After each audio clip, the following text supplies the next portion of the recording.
So, was it just me, or did this feel like a Moses sympathy tour all episode long? Y'all, I'm talking about LAMH Huntsville, Season 8, Episode 10, New Kids on the Cell Block. I'm Shayna. If you're new here and you enjoy this type of content, please don't hesitate to hit the subscribe button and be sure to like the video. And y'all, let's get into it, okay? So we start the episode off with Nell. She's stopping by her husband, Chris Fletcher's office. He said that he's showing Sunni and Moses a home because they're looking to move to Huntsville. So, he saw an opportunity and why not take it? But Nell is concerned because she's like, well, wait a minute. Did you run that past Destiny? And he like, why do I got to run anything by Destiny? Like, business is business. Like, this is not personal. I don't even know why you would think that I would think to run anything by her. And now, like, look, whatever. I don't got time for this. I'm too busy worrying about my grown adult children putting me in debt, okay? I'm having bigger concerns, which is all the more reason why Chris needs to close on this home so y'all can get some of that money back, get some of that revenue back in the house because y'all taking care of them grown kids and their kids. But anywho, she feels like financially helping them is just like affecting her mental health. It's too much. Like, she can't take it no more. She's at her limit. She's about to break. And I'm like, well, I do see where she's coming from. Do y'all think she putting 20 on 10? Like, she's sprinkling a little bit extra on there for the sake of the show because, girl, just tell them no. No, I don't got nothing else to give y'all. No, I can't help you pay your rent this month. No, it really is just that simple. But anywho, so later we see Martel and Chris, and they meet at that property that Martel was building with no builder's license.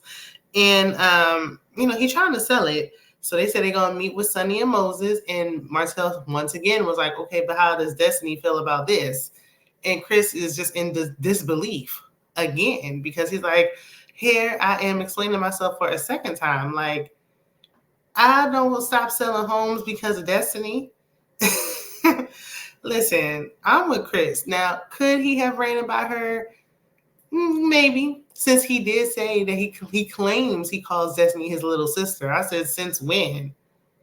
Like, the way that the friendships come about, like, it just comes out of nowhere. We don't be seeing no backstory or nothing. Like, when did y'all get that cool that you calling her your little sis? I mean, I guess, but if it's really like that, then you would have told her something. Like, she shouldn't have to turn on the TV on Saturday night to find this out. But I guess. So, side note, when Sunni arrived, girl, what do you have on? Like, she always missed. Like, it's one thing for me to be sitting here looking a mess like I'm looking, but it's almost midnight and I'm on my YouTube channel. Girl, you are on national TV and you are a producer. You know what time it is. Like, you can't be just going down to the thrift store just grabbing any old thing with your eyes closed. Like, you really need to get it together. If you're not a fashion girl, like, you should have hired somebody while he was filming. I'm just saying. But anywho, so Sunni thinks that the house is cute but small. Them rooms did look a little tight. I ain't gonna lie to you. I hate a tight, close-knit bedroom. Feel like you're in a closet. Like, you just can't even turn around in there. Can't even spin around in there because it's just so close. So I see what she's saying there. And they talking about wanting to start their family and wanting to have kids and all that stuff. Martel and Chris don't care about that. They move on to the lovers and friends stuff. And that overlapping timeline of when she started dating Moses and when Destiny stopped dating him comes up again like it does every time we see them. And I'm so tired of hearing this and these changing stories. I don't care no more. I really don't. Whatever, girl. Be scandalous. Whatever.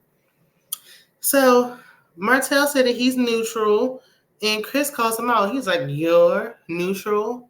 So you can be neutral and, not pick sides? Oh, really? So Martel on his feels because, of course, he wants Fletcher to pick a side when it comes to him and Mel. He like, that's different. Is it? Because he like, well, him and Melody was married. They had kids. Well, Sunni and Moses are married. Mess is mess. I mean, you ain't married to Melody anymore, and you want them to pick sides. But you can be neutral when it's okay. Anyway, I appreciate Chris because he's been calling people out left and right all season long, and somebody got to do it, okay? So Martel makes mention that to Moses, he was like, you can't help who you fall in love with. That's a lie. I wish people would stop telling that lie. That's not true. That is a lie. Like, you can't help who you fall in love with. No, because you didn't have to start dating her in the first place. Had you never started dating to begin with, y'all wouldn't have fell in love, even though this seems like an opportunity situation for Moses. I don't see no chemistry, and I definitely don't see no love. But that's just what I see on my screen. I mean, I don't know these people in real life. That's just what it looked like to me on my TV. But I'm just saying, all this, you can't help who you fall in love with. You don't have to talk to the person. You don't have to date the person. Yes, you can help who you fall in love with. Anyway, so then we see Martel making his rounds, trying to film some more scenes and get some TV time because that one lone house that he built with no builder's license ain't selling. So now he's at Stormy's warehouse interrupting her workday randomly. And he's talking about the lovers and friends thing. And she's talking about they was upset with him because he was a no-show. He showed up fully clothed when he was supposed to be undressed, getting glazed down. It's Martel. You knew better. Okay.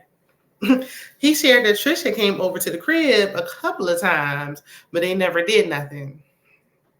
This story just unravels more and more every episode. Like, y'all slept together, allegedly. Just say that. Like, did it happen when you was married to Mel? Like, what is the issue here? Like, because he tried to say she wasn't with Ken. Like, were y'all married to y'all spouses or not? Well, we know Trish was. Trish been married so long, she don't care. She don't give a damn. She gonna date or whatever she want to do while married. She don't care about that piece of paper. And neither does Martel. This is all the more reason why we think that they did what they did.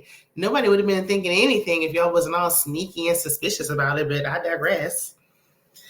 So Stormy, she mentions Martel's charge and the DV situation with Mel. And she's like, yeah, you know what? I got locked up for the same thing. Stormy, I don't really think it's the same thing. I don't really think it was DV. Okay, girl. So she explained it, and Martel trying to pull the sympathy nonsense that Moses was trying to pull later. Excuse me. Thank you, y'all. Oh, it's coming up again. Hold on. Okay. Overcoming a summer cold. Horrible. Would not recommend. Okay, it's ghetto over here, but I'm gonna get through it. Okay, I got just a little congested, just a little scratchy throat, but it's all right. We gonna push through. Okay, because the video already late. But back to this, Stormy. I don't think that lady coming to your warehouse was a DV situation. It's not the same. And Martel talking about I can relate. If anybody can relate, I can't. No, this is not the same. And Martel, if you think anybody got sympathy or empathy, we don't. I don't care what you did. I won't sympathize, and I am not a millimeter. I just don't like that dog. Okay. Anyway, so in the next scene, we see the Scots 2.0. Forgot about them. Nice to see y'all. Why are y'all main characters? Y'all barely giving friend up energy, but okay. They meet with Sunni and Moses, aspiring full-time cast member wannabes. And once again, Sunni looked like she got her outfit from City Trends. Girl, like, you just never, like, are you doing this on purpose so we can talk about what you got on? Like, why are you doing this? What's the reason? But okay. So Moses and Sunni discussed their desire to move to Huntsville. Clearly, it's just to be on the show, nothing more, nothing less, but we're going to play along. Sunni says they started their IVF journey prior to getting married. Let's just remember the timeline or lack thereof. They said they got married within 90 days of knowing each other, even though they was play cousins. Then Destiny said that he was pressuring her to have his baby, and they even came up with baby names. All while Sunni was trying to steal him. I mean, it's a lot going on. Clearly, Moses just wants to impregnate somebody, and it really don't matter who. He don't care who it is. He just want to get somebody pregnant to make up for all them years that he was locked up in a slammer. That's what I gathered. Y'all let me know what y'all got from it. I mean, I'm just saying. So they discussed the safety in Huntsville. He said Kimmy moved from Baltimore to Huntsville because it was so safe. Is that why you moved to Huntsville of all places? I never even heard of Huntsville till the show came on. But okay, girl. With that, and she was able to take somebody else's husband and turn him into hers, but allegedly. But that's neither here nor there. So they discuss the safety in Huntsville. Maurice talks about his father going to prison and their rough upbringings and the Black community and how it's affected and all this stuff. Sunni and Moses discussed what they had going on in St. Louis. It seems like oftentimes, is it just me? Like every time Moses tried to speak, like Sunni got her producer hat on, like she tried to guide what he's saying and make sure he don't say the wrong thing. Like she don't want him sitting up there sounding slow or something. Maybe I'm jumping to conclusions. I don't know. That's just what it seems like to me. Like she's trying to make sure, don't say too much. Like he a child and he needed guidance or something. Like let the man talk, girl. Shush. But whatever. I mean, that's your husband, girl. I mean, you marry him, let him speak.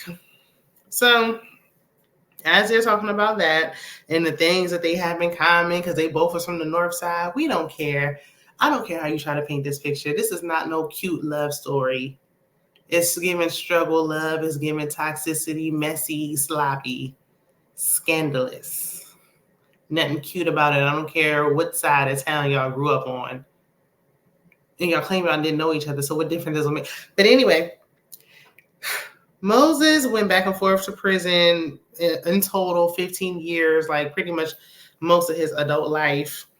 He's 40, but I just get a feeling in my spirit that he's mentally 19. Mm-hmm.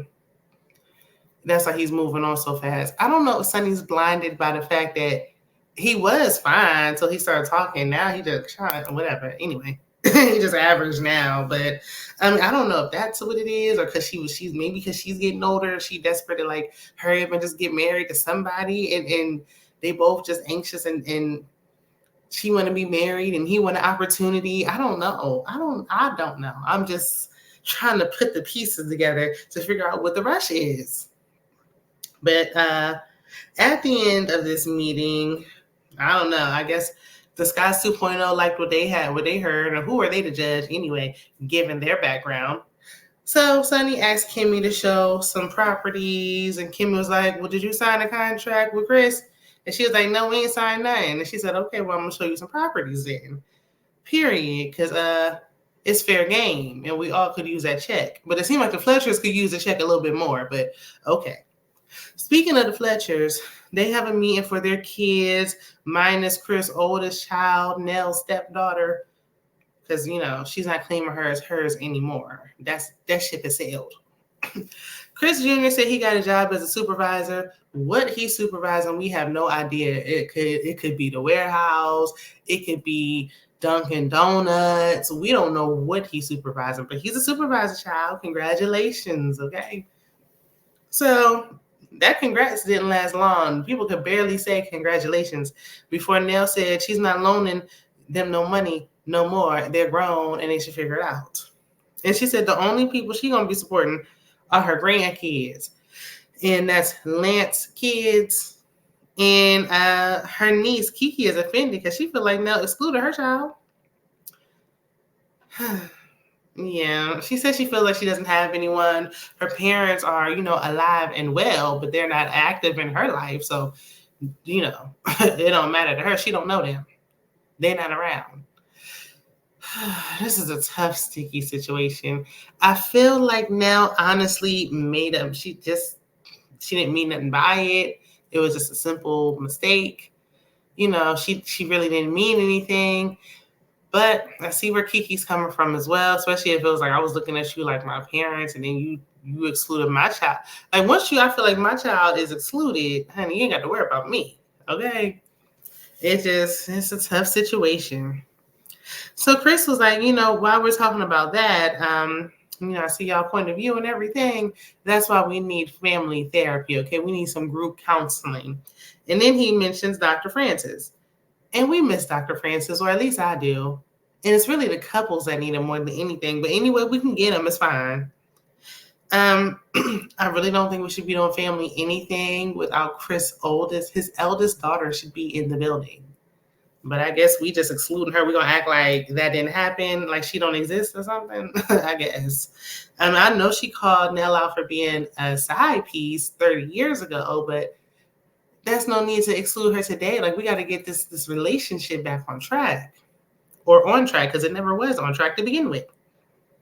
But that ain't going to happen. Nell says she don't want to go to therapy, and it was like they trying to get her to go. Nell gives me, judging from that wig that she had on, is giving old school vibes, like old school back, family, Black family members in the deep South when they like, look, I don't need no therapy. I prayed about it and I'm done with it. I went to church. I talked to my mama about it and I'm done with it. Like, I have already removed myself from it. She's not going. Okay. It's hard to get, like, I don't know. I want to say maybe like Gen X and up. Because the people be talking about boomers and be acting like Gen X don't exist. Like, Gen X is there. That's a whole generation we can't just be skipping over. But anyway, I feel like some of them are with it. They like, look, we going to therapy. Like, we have got them the old way of thinking out of our minds and pushed it to the back. And then there's others who are stuck in their ways and don't want to change. They like, I don't need that stuff. I don't got no problems. I don't need no therapy. Those are the ones who need therapy the most. But we see in the scene for next week that Nell is she gonna go because, honey, this is your job. So sit there and show up. Okay? But more importantly, we see Trish's husband. What do he got to bring to the table? I want to see. I want to know. Even in the clip, Trish wasn't saying much of nothing.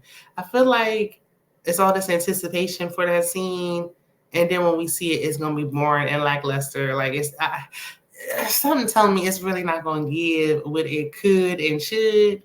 We never going to have season 1 Mel and Martel arguing ever again. Like, they trying to like recreate that, but we just never going to have that again. Like, that time has passed, okay?